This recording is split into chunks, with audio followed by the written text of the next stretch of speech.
Hello student, sunrise education academy में आपका स्वागत है। आज हम 11th क्लास कंप्यूटर के डाटा एंड इंफॉर्मेशन के बारे में पढ़ेंगे। अब जो हमारा पार्ट नंबर 5 है वो है डाटा एंड इंफॉर्मेशन, यानी डाटा व सूचना की बात करें तो सबसे पहले अपन बात करें अगर डाटा की, तो वैसे डाटा होता क्या है। ठीक है, एक बार आप यहाँ समझ लीजिए, फिर अपन उनकी डेफिनेशन पढ़ लेंगे।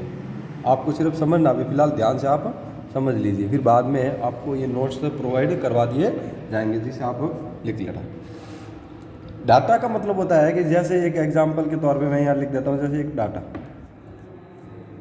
ठीक है, अब यहाँ पर अगर मैं यहाँ लिखता हूँ 25, 45, 36, ये लिख दिया मैंने। अब ये क्या है, अगर मैं आपसे पूछूं कि ये क्या है, 25 क्या है, 45 क्या है, 36 क्या है, तो अब हर किसी के दिमाग में अलग अलग आएगा। कोई कहेगा सर ये नंबर है, कोई कहेगा ये सर मार्क्स है, कोई कहेगा सर ये हाउस नंबर है,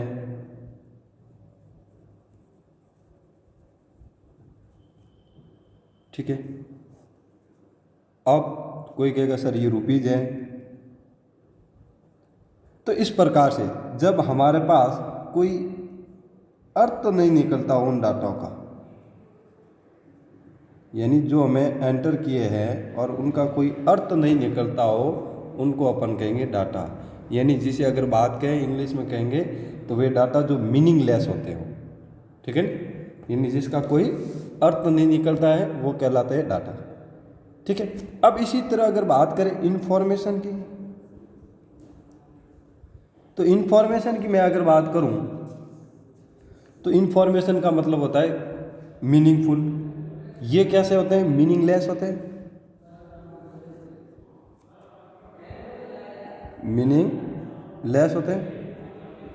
और ये कैसे होते हैं,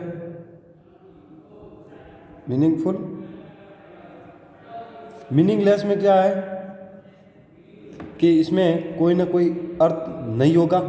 मीनिंगलेस में यानी इनका कोई अर्थ नहीं निकलता हो। जैसे मैंने बताया यहाँ 25 लिख दिए। अब अगर मैं आपसे पूछूं 25 क्या है, तो आपके मन में हो सकता है कि सर 25 नंबर भी है, हो सकता है 25 मार्क्स भी हो सके, 25 किसी का हाउस नंबर भी हो सकता है, और 25 रुपीज़ भी तो हो सकते हैं। तो ये देखो, इसमें इसके बहुत सारे अर्थ निकल रहे हैं। अब इसी प्रकार से अगर मैं मीनिंगफुल में जाऊँ और यहाँ 25 लिख के पीछे लिख दूँ मैं मार्क्स, ठीक है, और आगे मैं यहाँ लिख देता हूँ मनीष। अब आप समझ गए कि मनीष हमने नाम लिख दिया और ये 25 लिख दिए, तब आप समझ गए 25 क्या है, मार्क्स है। अब इसी प्रकार से यहाँ मैं 25 करके लिख दूँ रुपीज़, तो मतलब क्या है, 25 रुपीज़ है। अब मैं यहाँ लिखता हूँ 45, पीछे लिख देता हूँ हाउस नंबर, तो ये क्या है, 45 हाउस नंबर है। यानी वे डाटा जिनका कोई ना कोई अर्थ निकलता हो उनको अपन सूचना कहते हैं, यानी इंफॉर्मेशन। और वे डाटा जिनका कोई अर्थ नहीं हो, यानी जिसे हम अर्थहीन भी कह सकते हैं, ठीक है, नहीं, जो क्या हो, अर्थहीन हो, क्या कहेंगे, अर्थहीन। अर्थहीन हो उनको अपन डाटा कहेंगे। और ये क्या होगा, इनका कोई ना कोई अर्थ जरूर निकलेगा, अर्थ होगा, कोई ना कोई अर्थ होगा, ठीक है, उनको अपन कहते हैं इंफॉर्मेशन। तो अब बात करते हैं अपन इसी टॉपिक से आगे बढ़ते हुए, डाटा और इंफॉर्मेशन होती क्या है। ठीक है, तो a computer is primarily for processing data. A computer system considers everything as data, be it instructions, pictures, songs, video, documents, etc।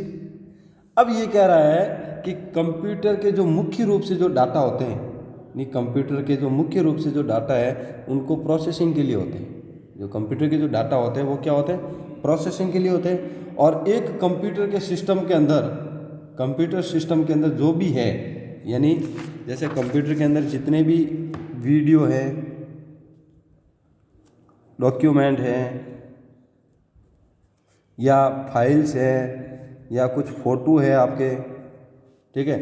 या और अगर बात करें इसके अंदर तो देखो वीडियो आ गए, डॉक्यूमेंट आ गए, कुछ फाइल आपकी आ गई और कुछ फ़ोटो आ गए। ये सब के सब कहाँ पर है? कंप्यूटर में है। तो इन सब को अपन क्या कहेंगे? कि डॉक्यूमेंट कहेंगे। यानी ये सब क्या है? कंप्यूटर में उपस्थित है और इन्हीं को अपन क्या कहते हैं? डाटा। ठीक है। तो यानी कि एक computer is primarily for processing data, यानी इसका जो प्राथमिक जो कार्य होता है यानी मुख्य रूप से जो होता है वो डाटा प्रोसेसिंग के लिए होता है।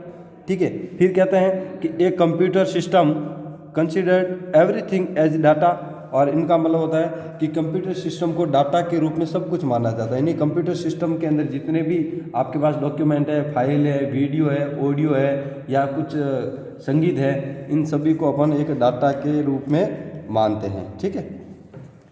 तो इंस्ट्रक्शन, पिक्चर्स, सॉन्ग्स, वीडियो और डॉक्यूमेंट्स, ये सब अपने क्या है? अपने डाटा। अब बात करते हैं तो data can be also be raw and unorganised fact that are processed to get meaningful information. ठीक है। यानी इसमें क्या होता है कि डाटा को पंक्ति और संगठित तथ्य हो सकती है। डाटा एक आपके पंक्ति के रूप में भी हो सकते हैं और एक संगठित के रूप में भी हो सकते हैं।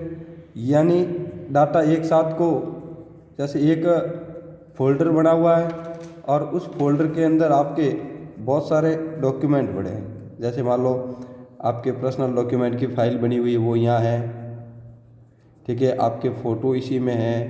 तो इस प्रकार से जो डाटा का संग्रहण करके एक साथ रखा जाता है उनको आप पंक्ति एक होते हैं अपन पंक्ति वाइज, यानी कुछ अलग अलग फोल्डर में आपके डाटा को स्टोर किया जाएगा। यानी अलग अलग फोल्डर बना के उनमें डाटा को अपन स्टोर कर सकते हैं। ठीक है।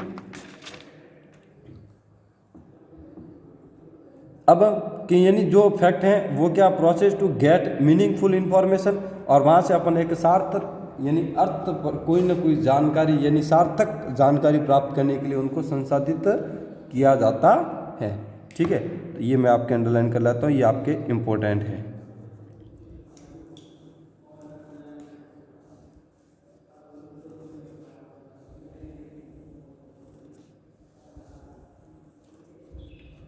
अब बात करते हैं डाटा और उसके प्रकार, यानी data and its types. Data और उसके प्रकार की बात करें तो सबसे पहले मैंने आपको बताया कि डाटा होते क्या है कि भाई डाटा में जैसे अपने पास कोई ना कोई, जैसे यहाँ मैंने आपके नंबर लिख के दिए हैं और इनका कोई अर्थ नहीं निकलता हो, ये डाटा हो गए। अब कंप्यूटर में जो डाटा अपन ट्रांसफ़र करते हैं, यानी कंप्यूटर में जो डाटा ट्रांसफ़र कर रहे हैं, इसमें क्या होता है कि जब अपन ट्रांसफ़र करते हैं तो इसके अंदर दो पार्ट्स हो जाते हैं। एक तो होता है इंटरनल और एक होता है एक्सटर्नल, और एक होता है अपना इंटरनल। अब इसमें क्या सिस्टम है कि जो एक्सटर्नल होता है वो अपन क्या करते हैं? इनपुट डिवाइस के द्वारा, यानी इनपुट डिवाइस के द्वारा इसमें डाटा को इनपुट करते हैं अपन। ठीक है। यानी यहाँ पर जो इनपुट डिवाइस के द्वारा कुछ डाटा होते हैं, उन डाटा को जब अपन कीबोर्ड, माउस या स्कैनर के द्वारा जब कंप्यूटर के अंदर इनको इनपुट करेंगे तो ये डाटा कैसे होंगे? कौन सी लैंग्वेज में होंगे? यानी जो मानव के समझने योग्य भाषा, मानव के समझने योग्य भाषा, या फिर आप उसको इंग्लिश में बात करें तो इसको कह सकते हैं ह्यूमन अंडरस्टैंडेबल लैंग्वेज। ठीक है। अब वो भाषा में जैसे इसमें कौन सी भाषा आएगी? तो वो आएगी अंग्रेजी, यानी इंग्लिश के अल्फ़ाबेट्स। इंग्लिश के अल्फ़ाबेट की बात करें तो इसके अंदर दोनों लेटर में A to Z कैपिटल और A to Z small letter के अंदर। फिर इसके अंदर आएंगे न्यूमेरल, यानी जिसके अंदर 0 to 9, और फिर इसके अंदर आएंगे करैक्टर, यानी स्पेशल करैक्टर भी कह सकते हैं आप।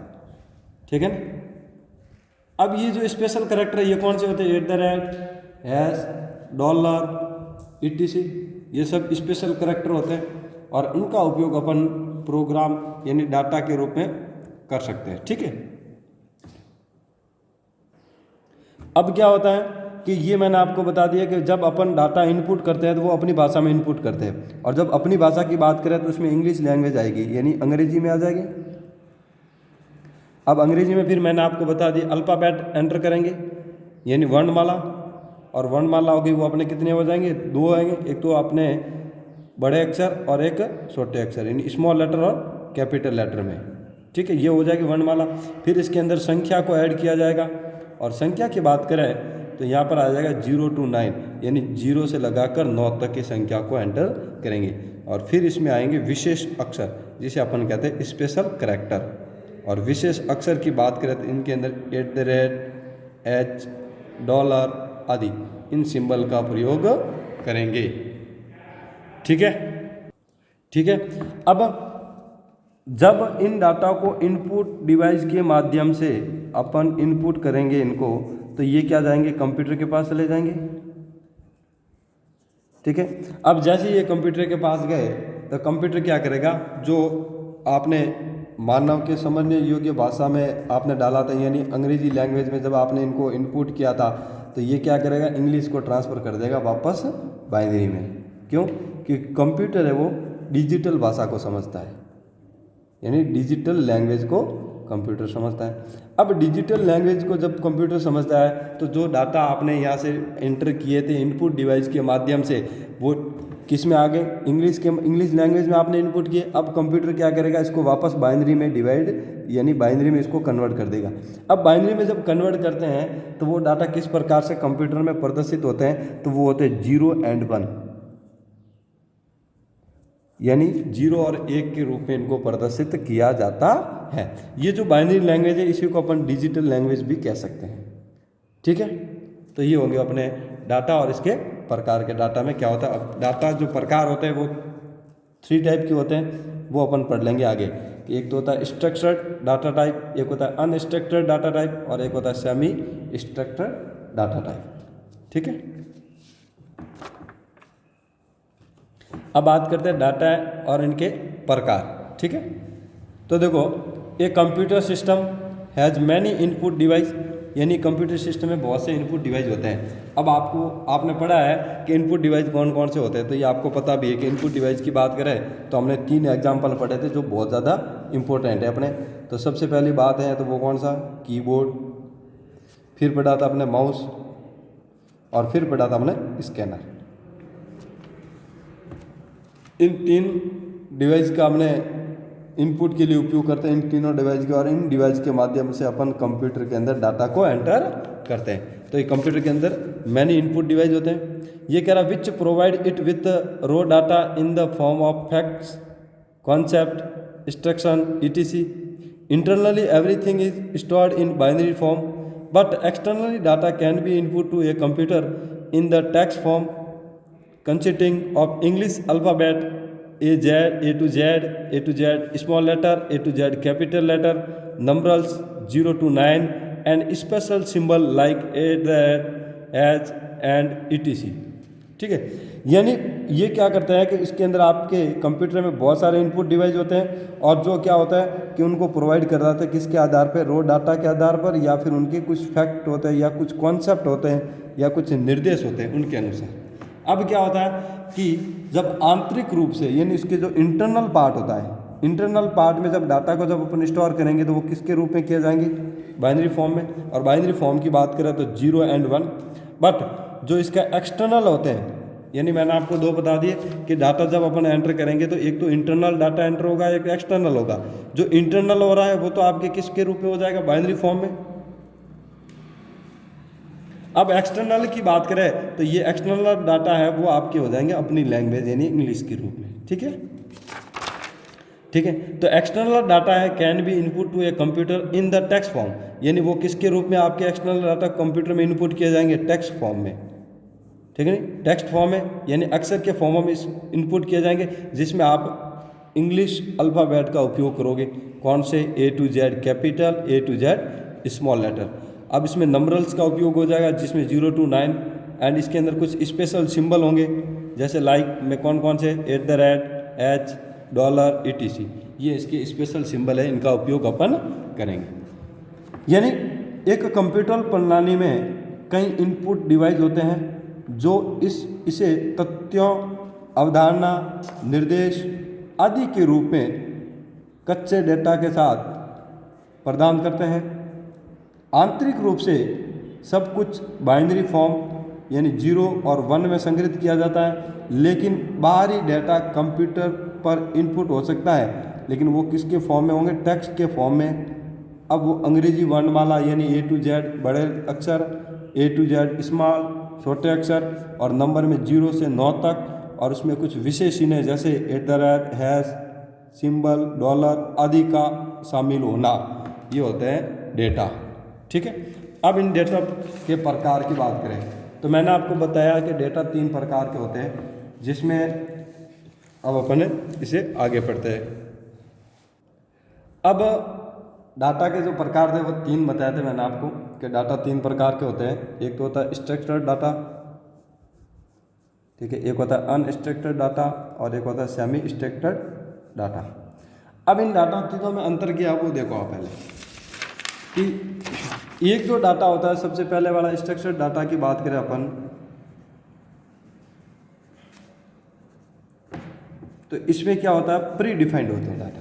प्री डिफाइंड का मतलब कैसे कि इसके अंतर्गत एक फॉर्मेट बना हुआ होता है, एक फॉर्मेट बना हुआ होता है और उन फॉर्मेट के अंदर ही आपको कुछ इन्फॉर्मेशन को ऐड करना होता है। जैसे अगर एग्जाम्पल की बात करें अपन, तो जैसे एक क्लास लेता हूँ मैं यहाँ पर 11th, यानी जैसे 12th ले लें, चलो 11th को छोड़ो 12th ले ली। अब 12th क्लास के अंदर मुझे कुछ इन्फॉर्मेशन को ऐड करना है। अब उनको इन्फॉर्मेशन को ऐड करने के लिए मेरे पास स्टेप है कि मुझे इसमें से क्या क्या इन्फॉर्मेशन लेनी है। तो इसके अंदर वो पहले से एक फॉर्मेट बना हुआ होगा, यानी एक प्रारूप पहले से ही बना हुआ मिलेगा। बस उन प्रारूप के अंदर या उन फॉर्मेट के अंदर आपको क्या करना है? इन्फॉर्मेशन को ऐड करना। अब जैसे यहाँ इन्फॉर्मेशन की बात करें तो जैसे मैंने पहले नंबर यहाँ ले लूँगा सीरियल नंबर, फिर उसका सेकंड जो कॉलम होगा वो मैं लूँगा नेम, थर्ड जो कॉलम होगा वो मैं ले लूँगा फादर नेम, फिर उसके बाद यहाँ ले लूँगा मैं डेट ऑफ बर्थ, ठीक है, फिर इसके बाद यहाँ ले लूँगा उनकी क्लास, ठीक है। इस प्रकार से मैं उनकी डिटेल को ऐड करना चाहूँगा, ठीक है। तो ये क्या है? एक पहले से ही फॉर्मेट प्री डिफाइंड है, यानी पहले से ही एक इनका निर्धारित किया गया, बस आपको सिर्फ इसके अंदर इनकी इन्फॉर्मेशन को ऐड करना है। तो इस प्रकार के जो डाटा होते हैं उनको अपन कहते हैं स्ट्रक्चर्ड डाटा टाइप, ठीक है। अब इसमें मैं जैसे एक स्टूडेंट का यहाँ पर एक नंबर 1 ले लिया और यहाँ पर मैं एक जने का नाम लिख रहा हूँ, जैसे यहाँ पर लिखा राकेश, ठीक है, मिस्टर मनोहर लाल। अब ये डेट ऑफ बर्थ है वो मैंने लिख दी 18 मार्च 2002। अब यहाँ पर मैंने क्लास लिख लिया 12th। तो इस प्रकार से जो डाटा मैं एंटर कर रहा हूँ, अब मुझे सिर्फ करना क्या है? मुझे जो यहाँ पर जो फॉर्मेट जो पहले से बना हुआ था उसके अकॉर्डिंग डाटा को मुझे एंटर करते जाना है। जैसे यहाँ पर पहले पूछ रहा क्या है?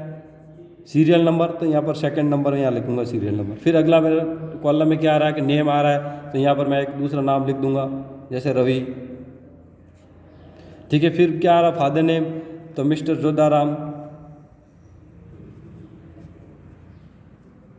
ठीक है। फिर क्या आ रहा? थर्ड नंबर पे कॉलम डेट ऑफ बर्थ है कॉलम, तो यहाँ डेट ऑफ बर्थ में रवि की मैं डेट ऑफ बर्थ लिख दूंगा, ठीक है नहीं। फिर अगला जो कॉलम है वो क्या है? क्लास का पूछ रहा, तो यहाँ पर मैं जैसे 11th क्लास लिख लूँगा किसी लड़के की। तो मतलब इस प्रकार से जो ऑलरेडी पहले से एक फॉर्मेट बना हुआ होता है और उन फॉर्मेट के अंदर आपको सिर्फ इन्फॉर्मेशन को ऐड करना होता है, वो होता है अपना स्ट्रक्चर्ड डाटा टाइप, ठीक है। आगे बढ़ते हैं। Structured database follow a strict record structure and is easy to comprehend is called structured data। यानी ये एक इस प्रकार के डाटा होते हैं जो मतलब एक सख्त रिकॉर्ड का पालन करते हैं। यानी जैसे मैंने आपको भी बताया कि इसके अंदर क्या होगा? एक फॉर्मेट बना होगा और उन फॉर्मेट के अकॉर्डिंग ही काम करेगा। अब इसके अंदर जैसे एक मान लो अगर एड्रेस नहीं लिखा, कॉलम नहीं है एड्रेस का, तो तो यहाँ पर वो एड्रेस नहीं लिखेंगे। क्यों नहीं लिखेंगे? क्योंकि यहाँ पर इस नाम का कोई कॉलम बना हुआ नहीं है।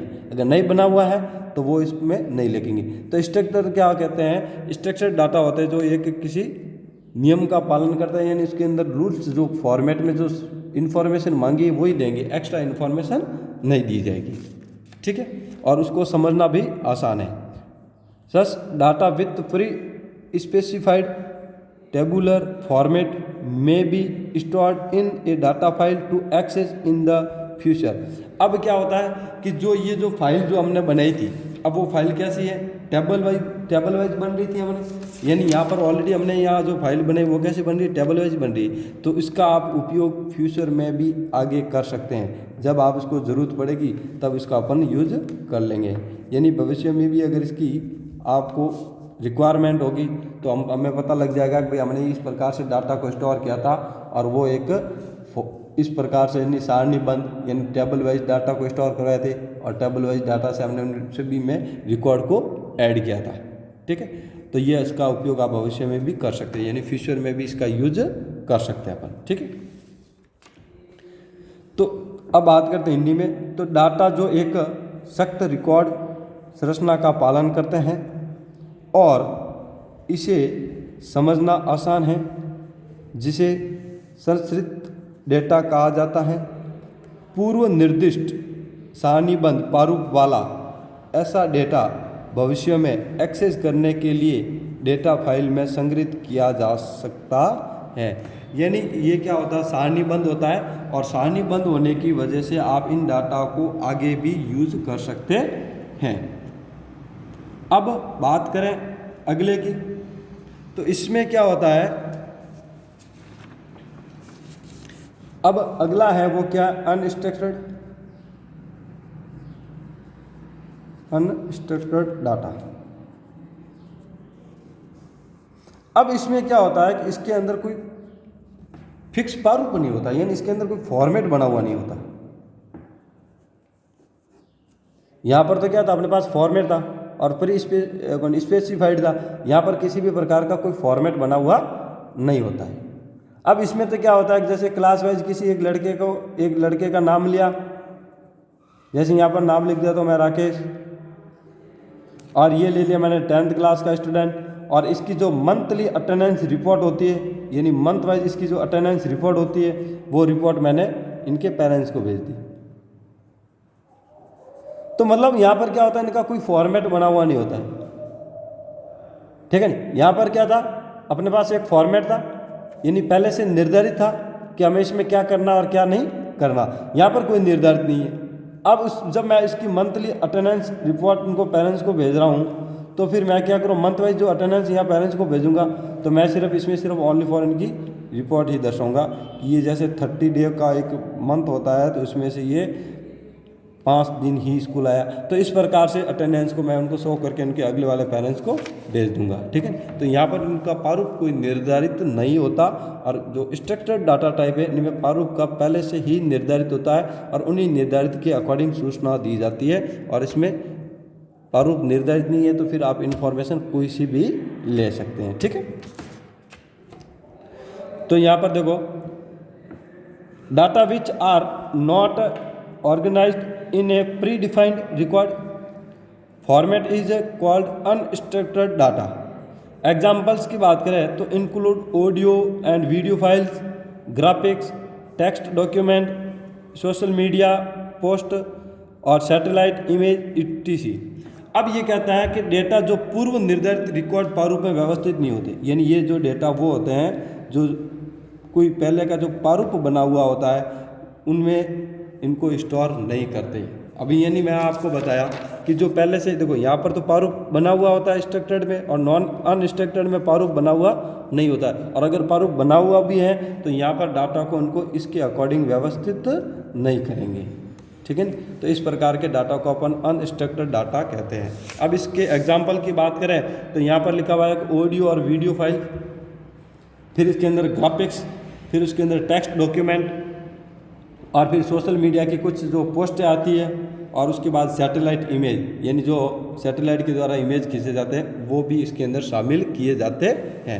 तो आप समझ गए ये बात। कि स्ट्रक्चर्ड में तो क्या होता है, फॉर्मेट प्रारूप बना हुआ था, और अनस्ट्रक्चर्ड में प्रारूप नहीं बना हुआ होता। अगर प्रारूप बना हुआ भी है तो इसके अकॉर्डिंग या इससे निर्धारित में कोई व्यवस्थित नहीं करते। अब इनके उदाहरण की बात करें तो यहाँ पर लिखा हुआ है ऑडियो और video file, graphics, text, document, social media की पोस्ट और सैटेलाइट इमेज आदि शामिल हैं। अब आता है semi structured data. Semi structured data में ये होता है कि इसमें देखो यहाँ पर तो पूर्ण रूप से व्यवस्थित होते हैं, यहाँ पर व्यवस्थित होते हैं लेकिन थोड़े से कम इनसे, लेकिन ये जो सेमी स्ट्रक्चर्ड होते हैं इसमें व्यवस्थित होते ही नहीं है डाटा, इसमें डाटा व्यवस्थित नहीं होते। अब इनमें क्या होता है कि इनमें कोई अच्छी तरह से डाटा को व्यवस्थित नहीं कर सकते अपन, या अच्छी तरह से इनको परिभाषित नहीं कर सकते। क्यों? क्यों यहाँ पर हमारे पास किसी भी प्रकार का कोई फॉर्मेट नहीं होता, बिना फॉर्मेट के डाटा को अपन लेते हैं। अब बिना फॉर्मेट के डाटा को लेते हैं तो इसके अंदर अगर बात करें तो जैसे ईमेल से प्राप्त डॉक्यूमेंट होते हैं, ईमेल से प्राप्त जो डॉक्यूमेंट होते हैं वो, या फिर आपके जो HTML पेज है वो, यानी इस प्रकार के जो होते हैं उन डाटा को अपन सेमी स्ट्रक्चर्ड कहते हैं। ठीक है, तो देखो semi structured data which have no well defined structure but maintaining internal tag और marking to separate data elements are called semi structured data. यानी जिन डाटों में वेल डिफाइंड नहीं होता, यानी अच्छी तरह से उनको परिभाषित नहीं किया जाता है, लेकिन जो इसके इंटरनल टैग्स होते हैं, यानी जिनके आंतरिक टैग होते हैं, उन आंतरिक टैग को अलग करने के लिए या उन तत्वों को अलग करने के लिए यहाँ पर किसका उपयोग करेंगे, अपन मार्किंग करेंगे उनका, और मार्किंग से उनको अलग अलग तरीके से या अलग अलग डाटा तत्वों को चिह्नित करेंगे, उनका मार्क बना देंगे, यानी उनको चिन्ह से परिभाषित करेंगे, जिनसे क्या होगा कि उनका अर्ध बन जाएंगे डाटा, और अर्ध डाटा बनने से उनको अपन क्या कहेंगे, सेमी स्ट्रक्चर्ड डाटा कहते हैं।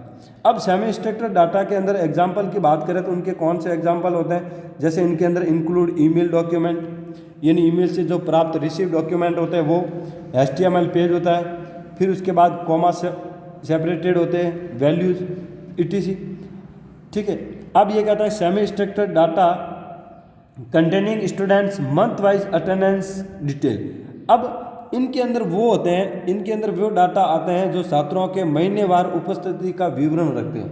अब स्टूडेंट का जो मंथ वाइज का जो अपन रिपोर्ट रखते हैं वो इसके अंदर आते हैं। अब मंथ वाइज जब स्टूडेंट का कोई रिपोर्ट रखेंगे अपन उपस्थिति का, जब उपस्थिति का मंथ वाइज अगर यहाँ रिपोर्ट रखेंगे अपन, तो इसमें क्या होगा कि इसमें किसी भी प्रकार को परिभाषित नहीं कर सकते। कैसे नहीं? क्योंकि यहाँ पर प्रत्येक स्टूडेंट का अपना रिपोर्ट, एवरी स्टूडेंट की रिपोर्ट रखनी होगी, और एवरी स्टूडेंट की रिपोर्ट रखने के लिए हमारे पास वेल डिफाइंड फॉर्मेट नहीं होगा, क्योंकि जैसे क्लास 12th की बात करें तो इनका क्लास टीचर अलग होता है, तो वो एक अपने तरीके से अटेंडेंस का रिकॉर्ड रखेगा। क्लास 11th है तो उनका क्लास टीचर अलग है, तो वो अपने तरीके से स्टूडेंट का रिकॉर्ड रखेगा। तो इस प्रकार से सबको अलग अलग परिभाषित किया जाता है। ठीक है, तो इसमें परिभाषित अपन नहीं कर सकते। क्यों नहीं कर सकते? क्योंकि यहाँ पर सारे रिकॉर्ड अपन अलग शो करते हैं।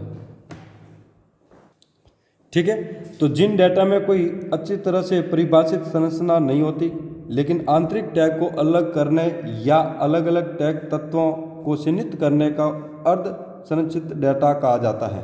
उदाहरण में मैंने बता दिया कि इसके अंदर आपके क्या आएंगे, ईमेल के दस्तावेज आएंगे, फिर इसके अंदर HTML का पेज आ जाएगा, फिर अपन अल्प विराम से इनको अपन अलग करेंगे। इस प्रकार के इनको डाटा इंक्लूड होंगे। अब इनके एग्जाम्पल में जो बताया कि किस प्रकार से डाटा को व्यवस्थित करेंगे, तो इसमें बता दिया कि जिसमें छात्रों के महीनेवार उपस्थिति का विवरण रखते हो, तो ये सेमी स्ट्रक्चर्ड डाटा के अंदर इंक्लूड हो जाएंगे। अब बात करते हैं अगले की, तो इसमें आता है data capturing, storage and retrieve. यानी जिससे होता है कि डाटा को अपन पहले तो क्या करेंगे, डाटा को परिभाषित करेंगे, यानी डाटा को इसमें पहले बनाएंगे, फिर उन डाटा को अपन कंप्यूटर के अंदर स्टोर करेंगे, और स्टोर करने के बाद फिर डाटा को पुनः प्राप्त करेंगे। यानी ये 3 प्रक्रिया बताइए। ठीक है,